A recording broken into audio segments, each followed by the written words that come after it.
sphincter which prevents the leakage of urine.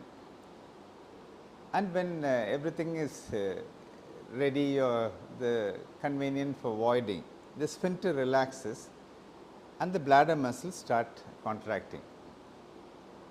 And the bladder muscles contract enough to increase the pressure to about 60 centimeters of water, which opens the sphincter and we start passing urine. So, what happens if the pressure increases or there is obstruction increases? Initially, what is called hesitancy. So, normally in till about the 40 years of age, you go as soon as you go to the toilet, you start passing urine. But then you notice that it takes a little longer for the urine to start coming. This is called hesitancy.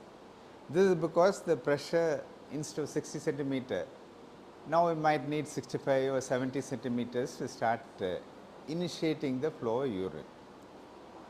So, this is the first symptom which occurs. Then you get what is called poor stream. You would notice that in childhood you can pass as far as you would like to. You can write your name in the ground if you would want to while passing urine and so on.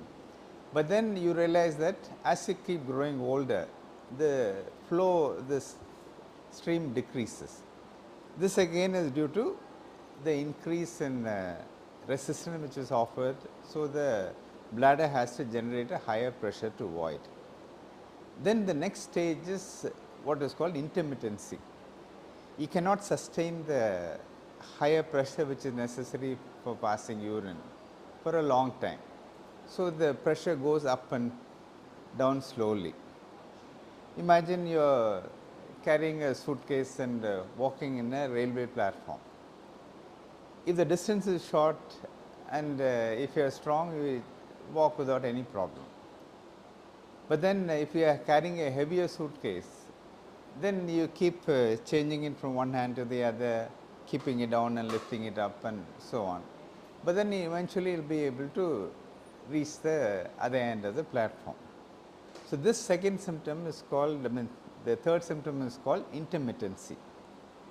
And finally, you will reach a stage where there is incomplete voiding.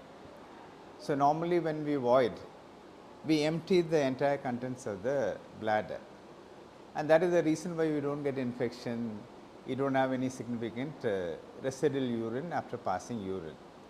And up to 30 ml of residual urine is acceptable.